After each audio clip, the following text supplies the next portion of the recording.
good afternoon, everyone, and welcome to your show, A Taste of Love, and this is your host, Lovely Rivero. Today, I'm very, very excited about our episode because I am going to do it from one of my safe places or safe spaces, the Unlimited Biohacking Recovery Center. Especially nowadays when people or the world in general is in peril, and a lot of people are looking for ways and means on how to stay healthier, stay stronger, and be well, and just basically stay alive. And a lot of people do it the allopathic way, and that's all right, your body, your choice. But there are some modalities that can serve as options for some of us. And so we're going to look into the Biohacking Recovery Center and biohacking in general. And of course, talking of biohacking, we're going to be with the biohacking pioneer of the Philippines. Of course, from Unlimited, none other than Miss Eli Abela. Hi, Eli. Hi. Thank you. And you're also a vitality and wellness coach, human potential coach. Yes. Wow. Okay. So very big word. Okay, biohacking. And if you listen to it, it's so technical, it's so scientific. Yes. Please tell us, what is biohacking actually? The origins of the word came from my mentor, Dave Asprey, who is the founder of Bulletproof Coffee and Bulletproof Lifestyle. I'm sure a lot of people know about that, especially if you got into the ketogenic diet, right? Yes, I love Bulletproof Coffee. Yes. Butter. Yes. Okay, so you're a biohacker. Yes. Because Bulletproof Coffee is actually considered a biohack. Oh, I didn't know that. Yeah. Okay. So he was a Silicon Valley programmer, and so he got he was very sick, and then the doctor said we can't do anything, and he took his life in his. He took control. Yeah. And so it took his health into his own hands, and then tried to find ways to hack into the body's self-regenerating mechanisms, and there are millions, right? So he found machines and gadgets, he found ways of eating, timing of sleeping, and he got better. He lost 100 pounds, and he got really fit and really good, and then he founded the movement in 2012. Thus, the start of the biohacking. Yeah. How do you call it? Technology or is it movement concept? Yeah. So biohacking really is a way to control your biology so it doesn't control you. Wow, that's a nice way of putting it. So it's parang self-empowering. Yeah. It's really nice. No? I mean, to be self-empowered and to actually have that power over your body and your health. No? That's really nice. Very powerful. But I'm sure before it wasn't like that for you. Yeah. I guess it was a journey. So can you tell us, like, how did you come about, being a biohacker? Kasi, di ba, syempre, normally naman, you don't start out like that. Normally, you do the regular thing, the usual or the norm, di ba? Yes. The conventional way, di ba, in terms of your health. So how did you come about this thing? You know what? Synchronicities. I'm sorry if that sounds really woo-woo, but I got it in the form of signposts, downloads, inklings, just direct cognition that I need to be following this. But of course, all my life I dieted. Who didn't, right? I did Bangkok pills when I was, I did all the wrong things, and we exercised like crazy for hours on end. We did all the wrong things in our 20s and 30s. I over-exercised, overtrained, did marathons. I got into all the diets. I became vegan, raw vegan for 2 years. Wow. And then, so did Dave Asprey actually. And then I found myself on the brink of, dying because, my brain wasn't functioning so well. I was always angry at everybody, and then I was always hungry, and I was deathly thin. I was like 100 pounds na lang. But I was convincing myself that this is the way to go because plant-based diets are supposed to be so good for you. Supposedly. But then I got into biohacking at the very end of the veganism period, and I found my health again because I went back to meat. I did paleo, I did the bulletproof diet, and I got my health my brain health back again. I started filling in, got my muscles, slept better, felt better, and was kinder to people. So it's like, Wow. there's something here. There really is something here. I also realized through biohacking is that everyone is bio-individual. So what's good, veganism is good for one person, might not be good for me. Yeah. So it's really individualistic. It's individual, yeah. And hence, the need for you to take charge of your own biology, to be self-sovereign. This is and to find out what works for you. exactly, because we're all unique, right? So, yun, that was one of the, but the journey really was downloaded in the sense na, I saw bulletproof coffee. Someone posted it on the internet, and then I kind of told myself, parang, there's something about it. Parang I received a contraction.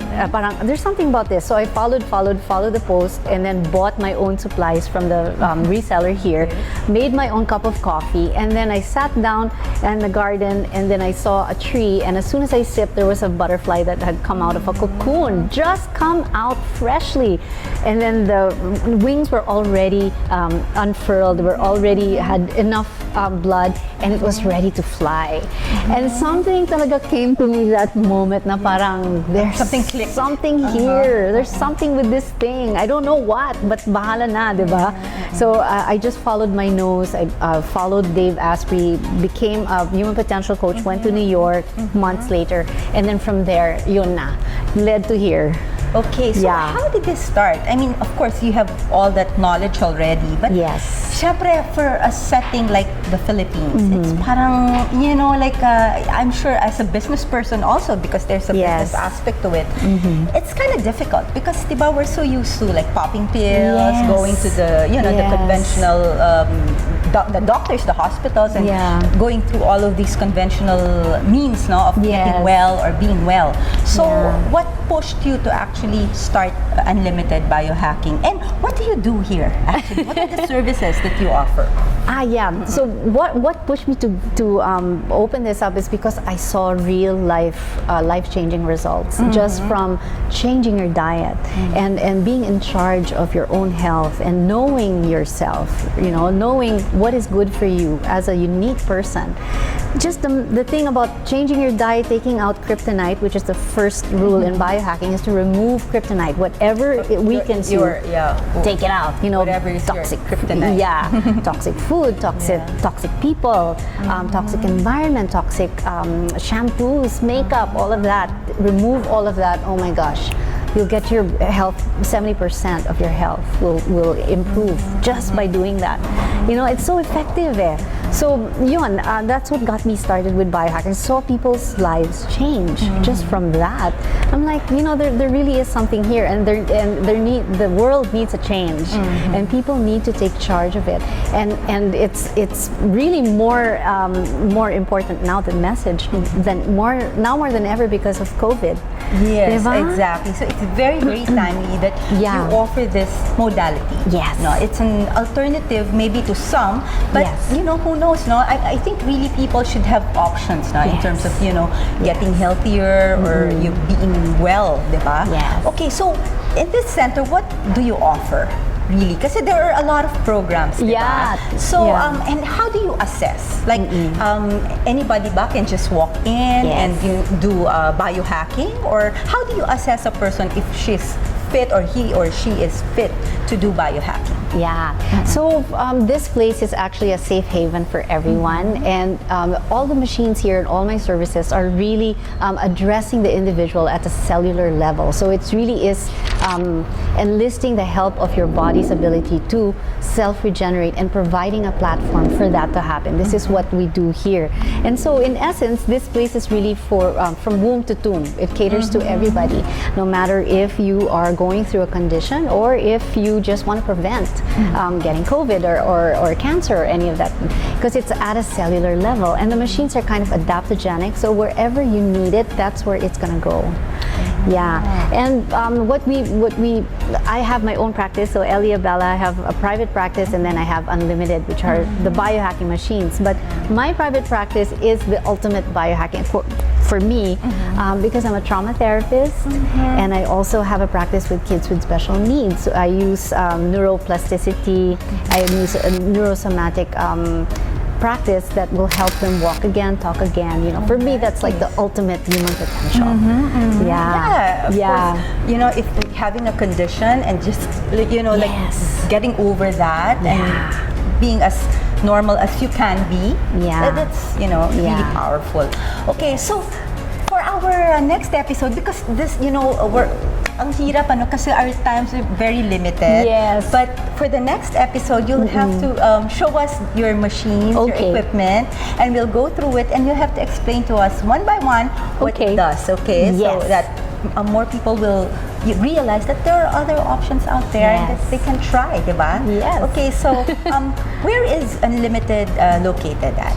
We're at 123 Pioneer Street, Carrera Compound, Mandaluyong, right in between National Bookstore and PNP Pioneer. We're the yellow warehouse with a black gate, and we're on the second floor.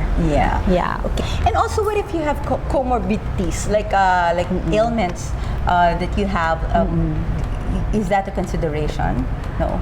Well, whatever condition you have, the machines can help. Can address. Yeah. Okay, so it's not like, okay, I have this thing and I can't do this. Exactly. No, walang exactly. ganon. There might be some, like the pulsed electromagnetic fields if you have a stent or if you have a pacemaker. It might be those are the rare cases where it might not be. Just because it's electrical, you know, electromagnetic, so you know it might interfere with. Otherwise, everything else is fine. And actually, these machines are not the ones healing the body. They're merely platforms to allow your body to start relearning how to heal because the communication of the cells is kind of interrupted because of injury or illness, so they can't communicate and they can't, for cellular repair. But the machines will boost that ability and allow your body to learn it again, so that even after you leave this place, your body knows how to heal itself again. So that's what I love about biohacking. That you know, it's really so empowering. It's retraining. It's coming back. It's not just taking a pill or doing all sorts of stuff na parang it's really from within. It is, and we're hacking into this phenomenon called bioregenesis, which is the body's ability to self-regenerate. Because every 7 years our cells are brand new. Every 7 years, every 2 months, our stomach will regenerate, our liver regenerates every 6 weeks, even if it's just 1/4 of its size, it will grow back. So that's bioregenesis. I mean, the body wants to survive, and actually, it can live forever if we boost it, not bust it. That's the belief behind biohacking. And also, you place a very big importance on the quality of sleep. Yes. Okay, why is that so? Because Mother Nature didn't cancel sleep out of billions of years of evolution, and there is a reason. There is a reason. We during the day, I mean, there is a cycle, a pulse, a rhythm to life. Like the ebb and flow of a tide, the inhale and the exhale. Just like inhale and exhale, daytime is for active work. We break our muscles, we break down food, and we assimilate nutrients. But there's also an exhale, which is nighttime. Nighttime is when we recover, regenerate our tissues that we used up during the day, and we assimilate the nutrients from the food that we ate, during the day, so that we can create energy for the next day. And then we can do this over years and years and years and years. It's crucial to our survival, and that's the reason Mother Nature didn't. Mother Nature said sleep. We're gonna keep that, okay? We're not gonna remove that from life because you need it. Yeah. And I can attest to that because I came here, a friend brought me here, Ala, and I was having problems with my sleep. The quality of my sleep was very, very poor. Yes. And after my first session, I kid you not, I slept really well that night. And I'm still sleeping quite well. I mean, a lot better than I was before. So thank you for that. Yay! I'm so happy. Okay, so for a program to be effective, like how many times should you do it? Yeah. So think of it like training. So it's like going to a gym. It depends when you come walk in the door of the gym how you are. You know, what is your constitution like? Like if you have a condition or you have to lose a ton of weight, then it might be good for you to come to the gym 3 times a week, right? To really get good results. And then after that you can adjust. So it's the same thing here. If you were super fit and you just want to maintain, you know, it might be good for you to just come once a week also, right? So it depends what you're addressing, how you are. It's very bio-individual, so the program really depends. We don't have fixed protocols where you have to do this. We want you to be in charge of what you feel. We always want you to default to your felt sense and to start sharpening that antenna of how do I feel? This is how I feel. If I feel good doing this, I feel I need more, I feel I need less, that type of thing. Because when you start to tap into that intuitive wisdom, you sharpen it, you will have more direction, more downloads, more synchronicities. Yeah, so that's kind of what we want to so empower. It's really personalized. Very personalized. Very personal journey. Yeah. In terms of your wellness, in terms of you gaining back your strength and your control. Exactly. So we're trying to remove that state of dependency that the allopathic medical world has kind of, you know, conditioned us to doing. But now it's like, you know, I am self-sovereign, I am autonomous, independent, and it's my birthright to do what I want with my biology, and therefore I make the choices that I want with it, whether or not, you know, I choose to go allopathic and then do biohacking or combine it. It's your choice. Yeah, so it's not exclusive. It's not. So actually you can combine it, or you know, just try it, diba? At least once, and find out if it works for you. Yeah, like for somebody going through, let's say, conventional cancer treatments, they're going through chemo. It would be great to come here to boost your immunity as you go through the side effects of the cancer treatment. So it's good. It's very actually, I really want to work with you know, hand in hand with the medical community, because I'm sure we can help the patient so much just by adding this immune boosting alternative. Right. Okay, so Miss Ellie, next week I'm still gonna have you here on the show, and you will have to show me all your equipment and explain to me how it works one by one, so that, you know, our viewers out here will be able to at least familiarize themselves with how biohacking really works. Okay. All right? Yes. So thank you so much for being with me today. And yes, we will be with Miss Ellie pa rin next week. So please keep it right here on A Taste of Love.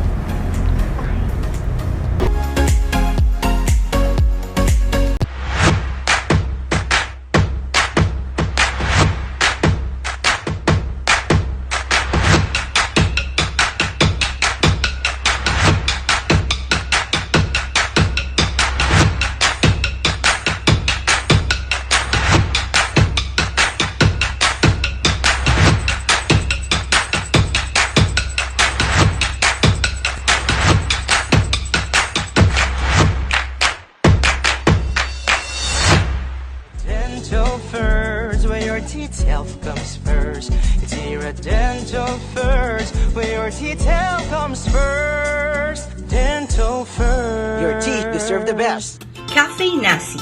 Cafe Nasi is located at the community center of White Plains in Quezon City. And yes, they're open for delivery and takeout. Visit Cafe Nasi's Facebook and Instagram pages for more details. Do you have your very own Laika account? Kung wala pa, ano pang iniintay mo? Mag-like ka na and follow us on our Laika accounts. Lovely Rivero, Alma Concepcion, Jeannie E. Villarico. Kita-kits sa Laika cause it's like amazing. Miss Lovely Rivero would like to thank Fitness Gourmet PH for consistently delivering healthy and delicious meals right at her doorstep.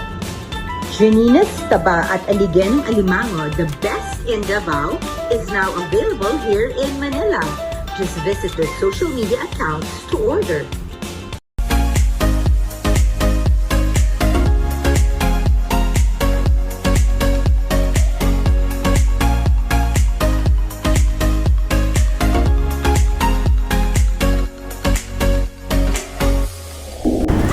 Nandito pa rin tayo sa A Taste of Love, at gaya po ng nasabi ko sa inyo last week, Nako, syempre, babalik at babalik tayo dito sa CCYG Samgyupsal Korean Barbecue Place sa El Terrazo, Quezon City. Dahil naman talagang napakasarap po ng pagkain nila. Suki na po talaga ako dito at mga kaibigan ko. And syempre, pakasama natin the man behind this restaurant. Walang iba kundi si Jose Sacramento. Hi, good Jose! day, Miss Lovely. Good Yes, day. it's a really, really good day dahil ito isang kaperba, isang dimaktak, how do you ever you wanna call it? It's Ang a feast. dami-dami. It's a Yes, feast. it's a feast. Ang daming pagkain na nasa harap ko ngayon. And kung last week po, napanood ninyo, I'm sure napanood ninyo yung aming interview with Jose, nakilala natin siya ng mas malalim, no? Yung in-depth ang pagkakakilala natin. Naikwento niya kung ano ang kanyang background at ano ang storya nitong CCYG Samgyupsal niya. Ngayon naman, magko-concentrate tayo sa mga pagkain. Kasi, yun na nga kung mapapansin nyo, pag pumunta kayo sa Facebook page or Instagram page ng CCYG, puro mga celebrities ang makikita nyo doon. This is not to say na hindi welcome ang kahit na sino. Yes, yes. Very welcome lahat. Yes. Pero nakakatuwa lang, talagang tambayan na to ng mga celebrities. Mapasikat ngayon, mapasikat noon, mapasino ka man, okay? So talaga nagiging hangout na. And it's because primarily, I think, it's because of Jose, because of his PR and charisma, and of course, the place, and syempre ang pagkain. Yes, yes. So Jose, ikwento mo sa amin, ano ba ang elements ng isang masarap or yung talagang totoo, authentic na samgyupsal? Kasi ang dami, di ba nag-boom yan all over the Philippines? That's right, that's right. Pero what makes one samgyupsal really Different from the others. Okay, first of all, bago tayo dumating sa pagkain, Miss Sige, Lovely, sige. is that yung store itself is an exact replica of the store in Korea. In Korea. So lahat ng gamit dito, Sakto siya. yes, from Korea. So lahat ng nakikita natin in Korea. So it's, when you say about authenticity, so talagang kinuha namin yung pagkain recipe from Korea. We were trained by Koreans, kaya namin nagagawa ngayon to. Okay? Now, the difference is that yung mga side dishes and how it cooks, and of course, yung pinagmamalaki namin mga premium meats. Premium, yes. Ito talaga, I can swear by it. Napakaganda ng kalidad ng karne or ng meat ng CCYG Samgyupsal. And when you say premium, paglabas pa lang from the kitchen is freshly cut at yung itsura, hindi pa niluluto. Yes. Beautiful. Yes. And kasi napansin ko kasi talaga sa ibang, I'm not putting down the other samgyupsal ha, pero yung iba talaga, lalo na pag marinated na yung beef, parang hindi mo na mawari kung That's right, ano ba that's yung right. beef, no? Kung matagal na ba to, double dead ba to, something, di ba? Pero yung sa'yo, even the marination itself is napaka-konti lang, very lightly marinated, para lasa mo pa rin yung karne. We have our own sauce coming from Korea. Oh, wow. And we see to it that the meats that we have being delivered to us are all USDA. Oh, So yun. USDA grade. So for example, we are nominating one supplier from us by the SY franchise. Kahit na sila yung nominated na supplier, when I Tinitingnan see nyo pa the rin. meat, Oo. nire-reject namin. So that's how keen we are with our products. And tingin ko yung training mo talaga sa Yes. hospitality industry has a lot to do with that also. Yes, na yes, yes. May eye Mamaya ka. pag-usapan natin Oh, sige, yan. sige. But I'd like to introduce to you, you know, samgyupsal in a Korean world, samgyupsal is a 3-layered meat. Okay. Okay, with a combination of side dishes and vegetable. It's a yin and yang of a food. So, ibig Okay. sabihin, May there's balance. heaven and earth, kaya may balance ka. Hindi lang puro meat, hindi lang puro vegetables. It's a Yeah, balance balance. altogether.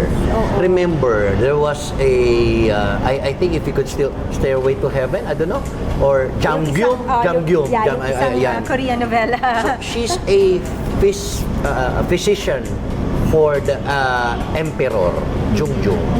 So yung pagkain ng mga Korean, it serves the emperor to heal. So yun yung basic Yeah, knowledge ng Korean food. So lahat yan healthy. But of course, sabi ko nga sa mga ibang interviews ko, pag sobra yung meat mo, Yeah, hindi na rin. hindi healthy So, sa'yo. depende rin sa kumakain. That's right. diba? Kung paano mo babalansin. But looking at the table right now, so it's a combination of protein, carbohydrates, Exactly. and these meats will tell you may a lot. gulay, Yes, di ba? yes. I'd like to introduce to you some of the things na hindi makikita sa Samgyupsal. Yes, ito kasi, nung first time akong pumunta dito, talagang pinakita ni Jose ito itong kanyang parang rice ball, basically. And sabi ko, ang galing naman. Sabi ko kasi usually yung mga ibang samgyupsal, hindi ko pa ito natikman doon hindi ko pa nakita. So basically, it's rice and seaweeds. No? Yes, with sticky rice, with seaweed, with sesame oil, sesame oil. seed, and sesame and Korean salt. Korean. Oh, okay. So Yes. sama-sama siya. Pero kung titingnan mo, kala mo kanin lang at saka seaweeds, no? Pero ang daming ibang elements, Yes. no? Coming from the word, gagawin mo lang siyang Korean rice balls. You have to compress it a little. But ang secret dito, I'll tell you a secret. May kasamang pagmamahal tong... Ay, pag-press? Yes. That's So right. yun yung ordinadasalan. Yeah. So, but, ordinarily when you see this, pwede mo naman siyang kainin But here, Para visual. what's wonderful kasi. about this is that you're going to grill this one. Oh, alika Yan, na. kakaiba sa kanya. Ito, and you know what? Ang maganda dito kasi sa Korean samgyupsal din, it's very interactive. Yes. Kasi yung hindi lang yung basta dadating yung pagkain mo, kakainin mo na, ito magluluto-luto ka. So it really affords the family or friends bonding, no? Bonding time over good food. That's right. So yan, pag it's gonna be crunchy and toasted, dip it with our famous cream cheese with mozzarella that I know that you love so Yes. Okay, and the combination Kulang na lang, of your struhin ko yan Exactly, yung iba ginagawang rice, yan Yung rice. nakakatuwa. And alam mo, isa pa rin yan, I should comment, no, yung iyong cheese. Kasi sa mga ibang na-experience ko, normally, ang dilaw-dilaw ng cheese, and I'm not saying pangit yung dilaw na cheese, pero alam mo yung, it's really the cheapest cheese. Yes. But and I know naman na as a business person, as business establishment, minsan nagtitipid talaga. Pero not naman to the detriment of the quality. Yeah. Diba? Dapat. That's right. Okay. So ito, yan. I-grill natin yan. Ay, ayan na, nalaglag. That's a beautiful accident. Beautiful accident. Masasarap kasi na ano. While we're waiting, I'm going to introduce to you our pizza doon. Naku, na-try ko na rin yan. Kaya Ang may sarap mga ng tao, pag pizza sinasabi nila, nila. may pizza rito. Pizza. Let me help you, please. Ayan, sige. May pizza dito, but may pizza rito. This is Korean Pizza John. There you go. Sorry, Alma. Sorry. Wala kayo dito. Sige. Di bala, nandiyan ka naman kay Chef Rob. Dito maraming pagkain Yeah, din. that's right. We have 3 flavors. This one is bulgogi, which is we are famous with, and seafood and kimchi. You can have all those flavors in one pizza. So, ano siya? Combination na? Yes, no? Pwede mo but this naman one lagyan is single flavored bulgogi pizza. bulgogi pizza, and I tell you, ang sarap niya. And even yung crust niya, it's not your usual pizza, no? Kasi talagang, ano siya, how you call it, malalasahan mo pa rin, it's really Korean, no? Yung flavor ng Korean, nandyan, Korean food. Beforehand, tinuturuan namin ng mga customer na siyempre, gagawa ng rice balls, and then we have the soup na pinapakuha ko na ngayon, and then pizza. Pagka natikman na yung mga side dishes, meats na. So, yun dapat talagang So ano naman itong mga side dishes na to? Kasi di ba sa mga Korean restaurants, ang dami-dami talaga That's right. mga, instead, aside from the usual na yung talagang main meals nila, kumbaga the meat and vegetable, ang daming maliliit na kung ano-ano pwede mo kainin. Ano-ano we ba? have a special side dishes and the regular side dishes. But of course, when we say regular, tinatawag lang namin regular because it's being contained in a small plate. But the special one, yung mga malalaki. Like for example, this one coming from this is tteokbokki. One of the national tteokbokki. This is a rice cake. Oh, okay. Coming from one of the national dishes from Korea. Okay. Kasi tayo, Pinoy, Yes. ang alam natin, kimchi. Yes. Di ba? Ito naman, japchae. Glass noodles. Favorite ko rin. And the sweet one, masarap siya, of course. And this one is fish cake, our regular Yeah. side dish, potato marble, Potato marble. kimchi. A lot of people are going gaga over this one. Kasi sinasabi nila, oh, ba't ang sarap ng kimchi nyo?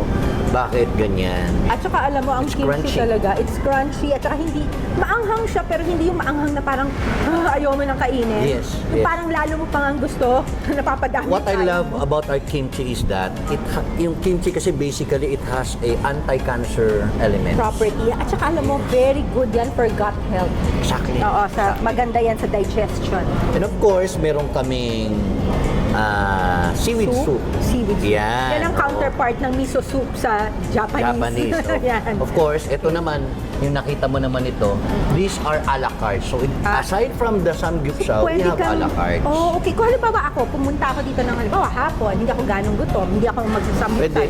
Pwede akong We have mag-order. lunch boxes, Oh, toppings, and we are wow. available on Food Panda, Grab, Ay. name it. Okay. And we have samgyupsal set for 10 people, for 5 Talaga? persons. Yes. So, pwede nilang i-order, tapos sa bahay nila Yes, gagawin. and we are delivering, believe it or not, as far as Cavite, as far as Rizal, as far as Valenzuela. Ang galing, ang Dyan. galing. Kasi But of course, I naman- want you to be Right. introduced into this very famous Okay, a la carte. Ano to? This is Budae Jjigae. Tuesday jjigae. Yeah, look at that. Wow, parang This is siyang a historical dish from Korea. From Korea. 1945, World War II. Walang Wow. pagkain sa Korea. So parang peasant dish siguro Yes, nila yes, yan. it is. Remember, Oh. wala na silang makain. Makain nun. There were US bases within the Okay. areas. Okay? So pinagsama-sama nila yung mga sausage dahil walang makain. Makain. So Tapos, this is the Budae Jjigae is called in a layman's term the army soup army soup. Kasi Because- yan na nga yung dahil nung may as a result of the war. Oo, may mga Yeah. military siguro Yes, doon. yes, yes. Tapos, So look at this. Wow, It may has noodles and then vegetable and then meats, spam, sausages. So yan ang pinanggalingan niya. Nakakatuwa Famous dito yan naman. sa amin. Sige, tikman natin Yeah. ha. Alam mo, ang maganda dito kasi, parang out of the poverty noong panahon na yon, nakagawa sila ng isang masarap na ano. Food was no? scarce during that time. Yes. Kaya yan ang Yes. naisip nila. So, And yet, they came up with this dish na hanggang ngayon ay buhay na buhay, no? Yes, Sa that's Korea. right. Sige, Please tikman taste it. natin. Yes, I will, definitely. Okay. So, There. kwento mo naman sa amin, Jose, sa dito, no? Kasi nga, nasabi ko na, napuntaan ito ng mga celebrities. Paano nangyari yun? I mean, ba't nangyari na yun na one day, nandito na lang sila ba? O paano nag-umpisa yun? actually nakakatuwa eh. Of course, as a marketing property. Thank you. Yung kailangan mo ng marketing, di ba? During that time, we were so engrossed siyempre sa mga celebrity that you will know that celebrities would help you. Hirap na hirap kami before the pandemic of celebrities. Pero nung nagkaroon ng pandemic, in a way, one of the good things sa pandemic, lahat ng celebrities dumagsa dito. Hindi ko rin alam bakit. So, it's a word from them na minsan tatanungin ko sila, ba't ka pumunta, pinadala ka ng ganitong artista? Oh, ni-recommend ka So na. ngayon, Word of mouth. regular na sila Rosano Roses, Barbie Imperial, Diego Loizaga, Teresa Loizaga, mga Angeline friends Quinto, natin yung Eric iba dyan. Gonzalez. Yeah. Grabe. Si Dexter Doria, of course. Daily na-amaze Ito. ako. Minsan, nahihilo na ako because kilala mo naman ako, para akong GRO rito, right? Yes. Sa totoo lang. Nahihilo ako kasi minsan 15 yung artista, 10 yung artista. Yes. So yun. But of course, some of them are at the first na tumulong sa amin, yung mga figures like Via Antonio and Eric Nicolas, yung kaibigan ko si Doc Joseph Lee, celebrity doctor. Kami yung mga nagsimula na parang tinuruan nila ako on how to do this one. Ang galing. Alam mo kasi, I think talaga big factor is, aside from the food and your place, talagang ikaw eh. Yeah. Kasi nga, sabi mo nga GRO ka dito. Yes. I'll just make kwento before we actually wrap this up. Nung una ako nag-serve dito dahil nga nababalitaan ko na sa Laika. Naku, sikat ka sa Laika kasi, di ba? Na itong CCYG. Tumawag ako dito for a reservation. So, pwede magpa-reserve, ganyan-ganyan. Siya nakasagot. Imagine ganun siya ka-personalize. Yes, hands-on. Yes, and sobra, sa tawag pa lang, yes, of course, we will accommodate you, Miss Lovely. We've been waiting for you. Kasi nga, may ibang kaibigan ko nandito na nagpupunta to come visit us. Ganyan. ganon siya. And malaking bagay yun. Opo. You made us feel so welcome. Yes, Even yes. kami dito sa Atoll. Thank you so much. No, thank you. Okay. So bilang pagtatapos, para off-cam na makakain na ako. Yeah, Talaga ng that's right. bonggang-bongga. Oo. Ganon na. Hindi. Can you give us like certain, how you call that, words of wisdom sa ating mga even kabataan o yung mga gustong magnegosyo, pumasok sa whether it be the F&B business or any kinds of business dahil marami ka rin namang ibang negosyo na pasukan. Ano yung mga, bukod sa na-discuss natin last time, ano yung mga tingin mong they should look out for or they should keep in mind and like ano yung kailangan nilang gawin, isipin para kahit paano yung success rate nila ay mas maging maganda? For me, ganito lang. Let's start with my business. Okay, the CCYG Chungchonyonga. Having friends with a lot of you guys, ang naisip ko lang before doing this, dapat focus tayo kung ano yung gusto natin. You know what we do. Of course, if we're not loving it, magkakaproblema tayo how to be successful. I love what you do. Yeah, but then again, I was looking at between two letter H that's very important in my element of bringing up this business. This is hospitality and humility. Kasi, for me, in my thinking, yung definition ng hospitality is a very hard definition, but di mo talaga siya eksaktong madidefine. But then, malalaman mo if you are in a restaurant, if there is an hospitality or without, andaling malaman. Nararamdaman, hindi, totoo yan. As a Exactly. customer, yes, nararamdaman mo yun. Parang ano ba? Parang hindi naman ako iniintindi dito. Exactly. Hindi naman sa nagpapa-VIP ka. Yeah. But syempre, you're a paying customer. You wanna be served naman. One of the logic na hindi naintindihan ng mga business entrepreneurs, kaya tayo as a customer kumakain, you want to be felt at home sa isang lugar. So for example, lumapit sa iyo si Kuya Jose at naramdaman mo wala akong hospitality, malalaman mo, mararamdaman mo agad. Hindi ka pa kumakain, it will have an entire impression of the meal. yes. Before your meal, inis Para ka kayo, na. ayaw mo na bumalik. Pero, when you are talking about hospitality, tapos may sinamahan mo ng humility, at nag-serve ka sa tao, they will feel na they're very, very important.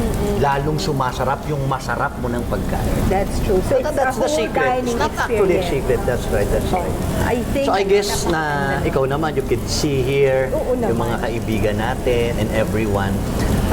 But in my Facebook, lagi ko sinasabi, celebrity restaurant, CCYG. But the true celebrity here are the common people. Yes. Everyone is a superstar. Yeah, that's how you should make everyone. Yes, kasi ayoko naman Hindi makakarinig. como celebrity, kaya naman inaasikaso. That's too bad for me to hear. Oo, and hindi dapat, di ba? You exist for everyone. So, kaya lahat, pinupuntahan, tinatanong kung ano kailangan, what are the suggestion or the things that we need to improve. It's a learning process. Yeah. So yun, if you want to go in this business, you should have those two. Galing. Very, very well said. For a man who's been a server, a waiter, talagang nandun siya, inalam niya yung negosyo from sabihin mo ng the bottom hanggang sa ngayon isang business owner ng isang napakaganda at very popular na restaurant. On a lighter side, naalala ko lang, ako natatawa ako sa Rico. But I know, I'm not a celebrity material. Artista na rin ako, may movie na rin ako, may mga upcoming shows. Padating nga ako dun eh. Dahil sa PR mo. We will pray for it, of yes, course. And yeah, yun din eh. Maganda ring anggulong makita yun ng mga viewers natin. Kasi because of the celebrity friends that you have made here in your business, nakita nila yung charm mo, nakita nila yung hospitality mo. And ngayon, ino-ofera na siya ng mga hosting, ino-ofera na siyang maging part ng pelikula. Kumbaga nanganganak na, di ba? So, minsan ganun talaga, no? Dapat you have to really make good sa isang negosyo para tumalon. That's right. Para lumago. Kasi interconnected yan eh. And you will realize that you will meet one of the most wonderful people like Miss Lovely. She's very wonderful inside and out. And I'm Thank proud you to naman, have Jose. friends with her. Yeah, and I'm so proud. Message ko siya, I'm saying this to her. No, hindi. I'm so proud to be your friend also. At saka I'm so happy for your success. And sobrang nakakatuwa yung journey mo. So thank you so much, Thank Jose, you. Thank you. for welcoming my team dito sa yung restaurant, and more power to you. And I'll see more of you. Thank Diba? you. Thank Diba? you. And I'll of see course, more of you. I'd like to invite you again for CCYG El Terrazo Mall.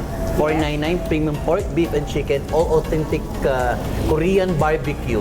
Yes. Okay? This is a celebrity restaurant, but then again, you guys You are are the our celebrities. celebrities. Yes. Lahat po kayo, welcome po rito. At ang Laika, of course, Laika, pwede kayo pong magbayad ng Laika Gems dito. Siyempre, cash is king, di ba? Kahit saan naman. Pero pwede rin ng Laika Gems. And you accept credit cards also, Yes, di ba? yes. Credit cards. Ayan po. So lahat po ng payment modes or ways of paying, pwede po. And nga, Laika, pwede din dito. Okay, and for reservation, gusto nila mag-reserve or ano, sinong pwedeng tawagan or sa Facebook or Just go to our Instagram? page, CCYG Quezon City, and our Laika, follow us on Laika and Instagram. Doon po, pwede po kayo magpa-reserve. We have agad-agad yung mga sasagot sa inyong tao. Ako po yung sasagot. Siya lahat. Siya din yung mag-welcome sa inyo pag dumating na dito. Siya rin magluluto. Hindi naman. Yeah, yes. Pero marunong din. Yes. Okay? Yes. And thank you again. Thank you. so much. Yeah. And wag po It's an kayo honor. maalis because A Taste of Love will be right back. Kain muna kami! Bye! Kain na Thank po. you. Thank you. Kain na po Ayan, kayo muna. saya. Before.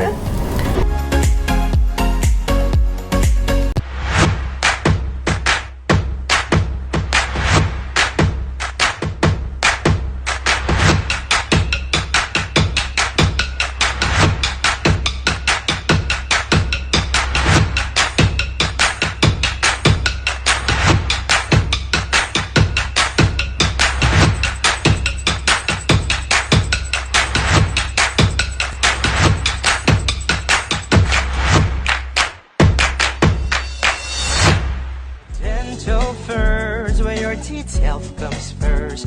It's here at Dental First, where your teeth health comes first. Dental First. Your teeth deserve the best. Cafe Nasi. Cafe Nasi is located at the community center of White Plains in Quezon City. And yes, they're open for delivery and takeout. Visit Cafe Nasi's Facebook and Instagram pages for more details. Do you have your very own Laika account? Kung wala pa, ano pang iniintay mo? Mag-like ka na and follow us on our Laika accounts. Lovely Rivero, Alma Concepcion, Jeannie E. Villarico. Kita-kits sa Laika cause it's like amazing! Miss Lovely Rivero would like to thank Fitness Gourmet PH for consistently delivering healthy and delicious meals right at her doorstep. Janina's Taba at Aligen ng Alimango, the best in Davao, is now available here in Manila. Just visit their social media accounts to order.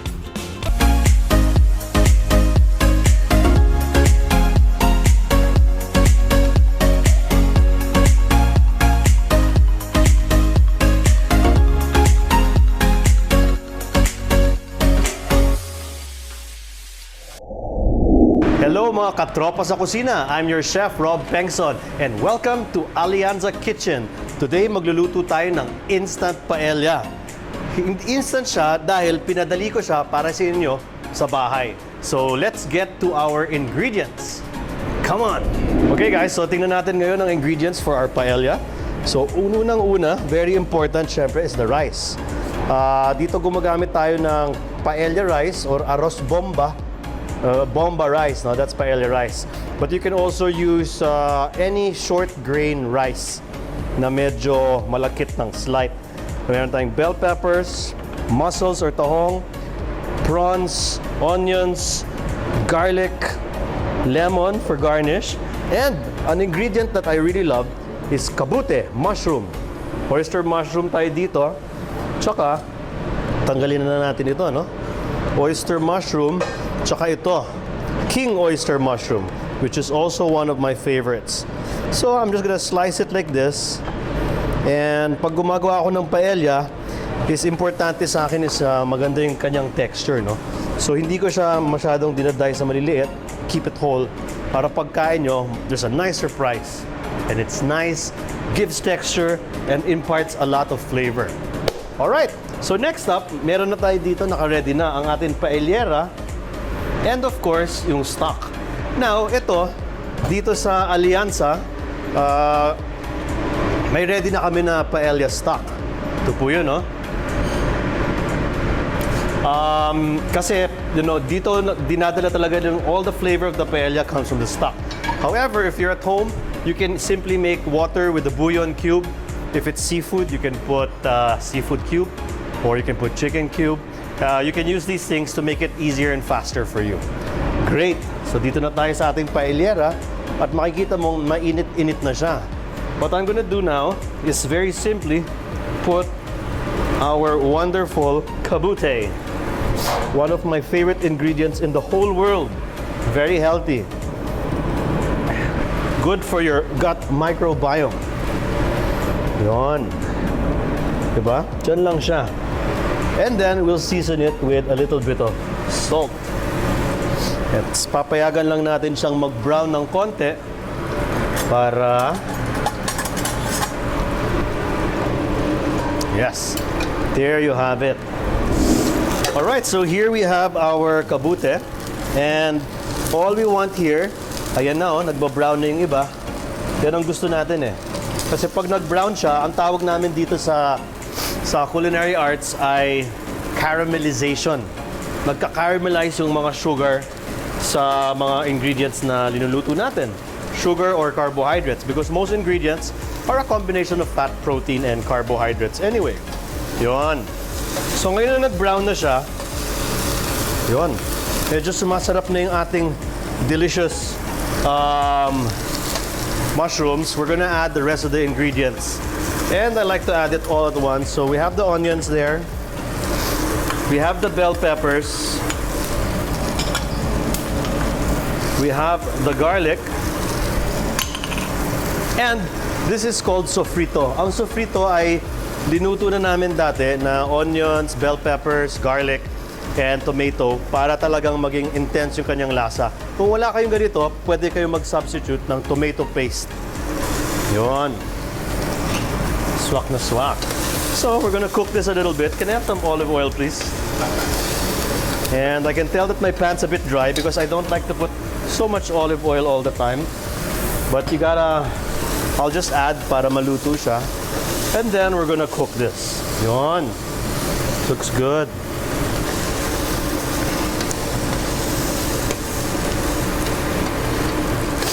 Hello, madam.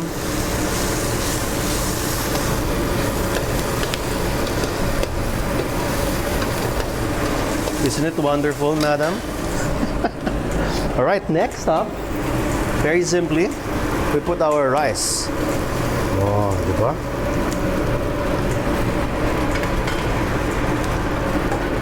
And give it a good mix. Kasi ang gusto natin dito is haluin lang natin para ang bawat grain ng rice, ma-coat siya ng oil na linagay natin. Also para ma-distribute ang ating ingredients. Yun. Yes. There you go. And then at this point, we are going to put in our chicken stock. So, importante rin, dapat medyo mainit ito para tuloy-tuloy yung pagluluto. Kasi kung malamig yung broth nyo, ang mangyayari niyan, hindi siya kukulo. Paglagay mo, lalamig siya. No? So, kailangan, it has to be hot when you put it. And once that's there, we're gonna just give it a nice mix. And then, traditionally in Spain, they cook this on an open fire, wala nang cover.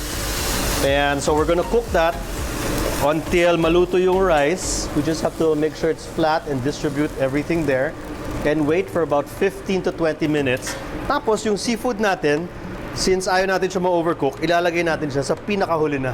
The last 2 minutes. Okay? So hintayin na natin ngayon. Okay guys, so ang paella rice na ginagamit natin, naluluto siya in about 14 to 18 minutes. Now very important, mga after 9 to 10 minutes, nakikita natin nagda-dry na siya. And that's why important ang stock natin because at this point, lalagyan na natin siya ngayon ng konti pang stock. You have to have always stock on hand, no? Kasi hindi naman pwede hilaw ang rice. Tapos, very important now, is lalagyan natin ng nito. Tweezers. Lalagyan natin na ng hipon, tsaka ng ating mussels. Kung meron kayong ibang mga vegetables dyan, go lang. Okay, so let's put it. Tweezers are small. And yung sa iba, gusto nila very maayos ang paglalagay, pero sa Spain, hindi po nila ginagawang deliberate ang pagka-plating nila, no? So very, tinatawag natin na all natural. Very natural plating. So what I'm gonna do is also give it a natural presentation. Yung hindi masadong sadya na parang 1, 2, 3, 4, 5, parang relo. Kasi hindi naman talaga ganyan yan eh. So once that's there, what we're gonna do now is put in all the stock. We're gonna season the shrimp and salt and pepper. Madam, can I have the... Thank you. Very good. Oh, thank you very much. So this one is extra special, no? So pwede na siya as is ngayon. Pero pag meron kayong mga vegetables sa bahay na gusto nyong gamitin na babagay naman, kagaya nito, white asparagus po yung gamit natin, ilalagay ko na rin po siya. Just to make it even more delicious. Because I want it to be extra delicious for you. So then at this point, para maluto yung taas ng shrimp, I just cover it very briefly and lower the heat. Tapos hintay tayo. So last 3 minutes. Yon. Aray ko. There you go. Last 3 minutes. Alright, so I'm sure malapit na po ito. Magdagdag na naman tayo ng konting ingredients pa. I'm gonna put some frozen green peas. Chef Liz, thank you very much. So dito meron tayong green peas. Lalagay ko lang siya dito sa ating boiling water sandali. And, tara, let's take a look. Dito na tayo sa ating paella. I'm pretty sure it's cooked. And the thing about paella, no, very different siya sa Filipino natin sa pagluluto ng kanin. It's a technique, no? Once na makuha yung technique, kahit ano ng combination ng paella ang gagamitin nyo, okay lang. Now, right now, I tend to listen to it. And I'm gonna adjust the fire underneath. Kasi very important, good paella has tutong sa ilalim. Ang tawag ng mga Espanyol sa tutong sa ilalim is sokarat. So, once you have sokarat, crispy bottom, that's why I'm putting up the heat a bit. Tsaka maririnig mo siya, hindi na siya parang wet yung kanyang tunog. It sounds more like oil, slightly frying, no? That's what we want. And finally, gonna garnish with some green peas. Always a good thing. Always delicious. I'm also going to get ready our lemons. And I like to cut the lemons this way to give it a nice angle. And some extra tips, the white asparagus. Sometimes to make extra special, no? I put olive oil in the white asparagus. Ayan na, maganda na yung tunog niya, no? I season it with salt. And para mas maganda yung kanyang flavor, I give it a good torch. This is not required. These are all just extra special touches para extra sarap yung paella natin. When you make paella, which is what we teach in culinary school, you also want to be able to be creative about it. And that's the sound I like to hear. It already sounds like oil. So, last touch, aioli. Ilalagay ko na po dito. Ang aioli ay garlic mayonnaise. Importante po, yung mayonnaise gamit nyo, huwag yung matamis. Sa Europe kasi, yung mayonnaise nila, hindi matamis. So, I'm gonna put a nice amount of aioli in some spots so that we have delicious paella. And last but not the least, nako, eto na to. Our lemon. Kasi mamaya isi-squeeze ito ni Madam sa ating paella. Alright, so gawa na yung ating paella at may guest tayo, si Madam. So, this is Lian Lopez. She's a restaurant manager dito sa restaurant ng Alianza. Ang Alianza Institute ay isang culinary and hospitality school, pero meron rin kaming sariling restaurant. Fine dining and catering, di ba? Ang ganda ng manager namin. Say hello, Madam. Hello. Do you like paella? I do, yes, sir. Are you allergic to seafood? Alright, so alam naman mga katropa sa kusina, to taste is to believe. And si Madam ngayon ang magte-taste ng ating napaka-interesting na paella. So, may I squeeze the lemon for you? Okay? So, ang function ng lemon sa paella is the same ng function pag gumagamit tayo ng sausawan. Nakaka-liven up siya ng mga flavors. Diba? Yeah, that's all I can say. No? It livens up the flavors, makes it extra delicious. So now, always be careful. I'm sure, Madam, you like shrimp and mussels. Ayun, oh, yung tutong nasa gilid, oh. Naririnig ko na ito, oh. So, ayan yung tutong. And that is usually the best part. So, I'm gonna give Madam some rice with the tutong, oh. Shrimp, kabute, and aioli. Some peas. And I will make one for myself as well. Wow. Madam, you have your spoon. Tara, let's eat it. Oh. How's the smell? Oh, bango. Bango. Friends, ang bango nito, very important, nakukuha siya sa stock. Now, yung sofrito kanina, ang paella, minsan nilalagyan siya ng saffron. Not all the time, no? But minsan, go ahead. Na-try mo na. Nilalagyan ng saffron. Dito mahal siya, pwede naman yung paella seasoning o azafran. Some people put kasubha for color. What's kasuba? It's kind of like it's a coloring spice that makes it nice and orange. Mmm. Ano? Oh, sarap. Alright guys, so I hope you enjoyed this segment. Ang paella, technique po yan. So kahit anong gusto niyo ilagay sa paella, pwede. Pwede siyang haluan ng longganisa para Filipino style. Pwede siyang lagyan ng chorizo, Spanish style. You can mix seafood with chicken, with pork. Anything goes. Sky's the limit. You're only limited by your creativity and your imagination. But of course, put ingredients that go well together. So I'll see you again next time, mga katropa sa kusina. Ako po inyong chef, si Chef Rob Pengson. See you next time. Bye!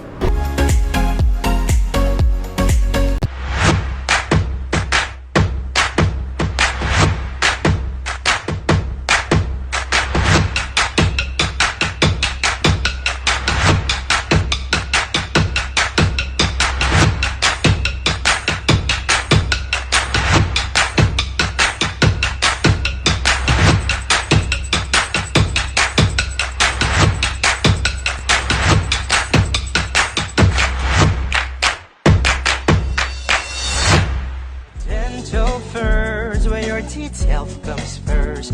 It's here at Dental First, where your teeth health comes first. Dental First. Your teeth deserve the best. Cafe Nasi. Cafe Nasi is located at the community center of White Plains in Quezon City. And yes, they're open for delivery and takeout. Visit Cafe Nasi's Facebook and Instagram pages for more details. Do you have your very own Laika account? Kung wala pa, ano pang iniintay mo? Mag-like ka na and follow us on our Laika accounts. Lovely Rivero, Alma Concepcion, Jeannie E. Villarico. Kita-kit sa Laika cause it's like amazing. Miss Lovely Rivero would like to thank Fitness Gourmet PH for consistently delivering healthy and delicious meals right at her doorstep. Janina's Taba at Aligen Alimango, the best in Davao, is now available here in Manila. Just visit their social media accounts to order.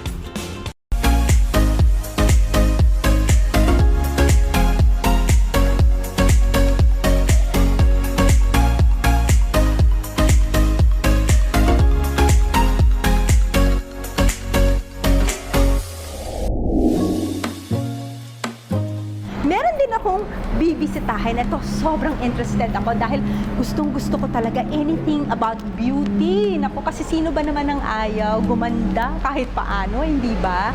Especially ngayong mga panahon na to, pagka medyo nagkakaedad tayo, we always want to better ourselves. And I'm going to talk to somebody who's really an authority on beauty. And I'm talking about none other than Dra.Conrada Apostol of Above Aesthetics, isang renowned plastic surgeon siya na ang dami-dami niya nang naging kliyente. Mapa-celebrity man, quiet na tayo, hindi na natin sasabihin kung sino-sino at hindi. So, let's meet the woman behind Above Aesthetics. Kilalanin natin si Doktora. Pakwento tayo sa kanya kung ano ba yung mga pwedeng pang-improve, di ba? Lalo na ngayon na medyo tumatanda na. Pasok tayo. Hello, Doktora! How are you? Sige, wala ako ngayong face shield kasi I tested naman negative. Ganun eh, oo. So, sige. So, at least clear naman tayo dyan. Anyway, Doktor, I'm so happy to be here sa iyong napakagandang clinic. And excited akong makakwentuhan kayo tungkol sa anything and everything about beauty because, diba, I think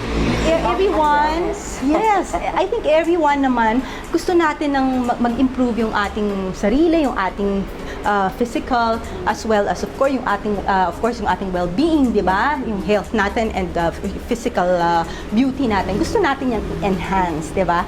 And you are the authority pagdating diyan.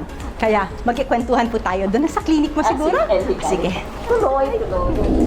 So, ito na nga mga ka-taste of love. Di ba, sinabi ko naman sa inyo, I'm very, very interested in anything about beauty and vanity. Pero ang maganda dito sa kakausapin natin ay hindi lang superficial ang ina-address niya in terms of beauty, kundi yung well-being. Kasi nga, totoo yung kasabihan na beauty comes from within. Real beauty, that is. So, hindi ko na pangungunahan pa. I would like to introduce to you, and I'm so proud to have on the show, of course, the authority on beauty because she is a renowned plastic surgeon, none other than Dra.Conrada Apostol. Doktora! Hello! Thank you talaga sa pag-invite mo sa amin dito or sa pagtugon sa invitation namin sa inyo. And ang ganda ng clinic mo dito sa... So, welcome to Above Aesthetics Yes, Above Center. Aesthetics. First of all, dito yun to sa Corporate 101 building. Oo. Sa South... South Triangle, dito sa Mother Ignacia, Corner Scout Madrid. So, alam niyo na kung saan kayo pupunta. Anyway, Doktora, pero bago ang lahat na yan, we want to get to know the woman behind Above Aesthetics. Siyempre, nung iyong kabataan, nag-aaral ka pa noon, pero paano mo naisip na, ay, gusto kong maging doktor?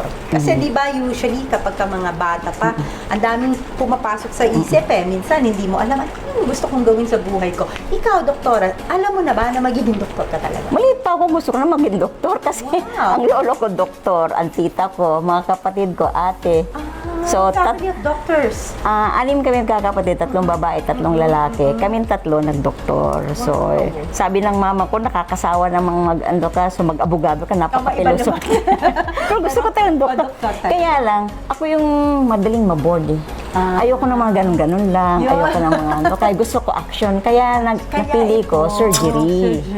Wow. So, I used to be a general surgeon. I had my 5 years training in general surgery. So, nag-aaral ko, bubukas ng bituka, lahat. Talaga, From head to foot. enjoyed it, ano? Gusto mo yun? Tapos, later on, parang gusto kong matulungan yung mga nasira ang mga mukha, mga nasunog, para makapag-charity ako. So, I also trained for 2 years ng reconstructive surgery. Reconstructive. Wow, ang hirap nun. 2003, siyempre may mga anak na akong, ang reconstructive surgery, puro mga emergency yan eh. Yes. So, madaling araw, Tapos, matagalan ang mga operations. Kasi pag-aayos, it will take 8 hours, 6 hours, yung mga ganon. So, Nakakaano pa dahil babayaran ka lang ng 1,000 sa pagod mo, mga pwedeng pang charity ko. 2003 training ng cosmetic surgery. Cosmetic. So at least hindi emergency yun. Kontrolado ko yung mga time. Mga ganun. Okay, so just for the benefit of our televiewers, pagka reconstructive, it means yung usually mga na-aksidente yan, di ba? Not necessarily aksidente, yung kunyari may mga deformities. Inaayos. Yung mga hair. I still do charity ng mga hair lip, yung mga Yeah, and then yun Any ang deformity, reconstructive, yan, reconstructive. Pero pag Cosmetic surgery, more of enhancement. Walang problema, pero kunyari, kinapos. Ng konti. Dadagdagan. It's more of a dagdag bawas. Yung kulang, dadagdagan. Yung sobra, babawasan. So it could be for breast, nose, yung mga ganon. And now, you are really one of the more famous reconstructive and plastic surgeons, reconstructive surgeons in the country. At nire-respeto ka, ang dami-dami mga celebrities na nagpupunta sa'yo na hindi na natin Mga secret yun. Hindi na natin babanggitin kung sino yun. Pero, okay, ano yung tingin yung pinaka hinihingi or rene-request na enhancement ng mga Pilipino? Ano ba usually pinapaayos nila? Lalo na ngayong pandemic, it's more of nose. Nose talaga, no? Kasi, ang ano natin, ang beauty lang, babae, no? Ang nakakaano dyan is yung hair, kilay, at saka yung ito. Kasi tinitingnan mo center eh. Ngayon, kahit gaano kaganda. Hair, you mentioned hair. Hindi ko kahit gaano kaganda ang tao, ang mata, kapag walang bridge, sayang, hindi na-appreciate. Ngayon, kapag nilagyan ng bridge, ang laki ng difference. Talaga? So, nose talaga. Nose. And then, how about yung sa katawan naman? Ano yung pinaka mabili? Sa mga babae at saka showbiz, usually breast. Breast enhancement talaga. Okay. Ngayon, doktora, ito na. Halimbawa, may lumapit sa'yo. Kasi di ba pusong-uso doon mga kwento no na pupunta ako dito. Ito po yung picture ng gusto ko. Yung favorite ko to artista or singer or model. Pero ang mukha medyo napakalayo po. Paano niyo po in-handle yun? Actually, nagagawa ng paraan yan eh. Sinasabi ko, magagawa natin paraan, pero stage by stage yan. Hindi pang isahang operation. Although marami na akong nagagawa na yung mga look-alike, mga hindi ko na i-mention. Pero tinitingnan ko muna yung picture at saka yung structure ng mukha. Ngayon, kung pwedeng madadali. Merong one time lang, may 2 stages, nagagaya ko talaga.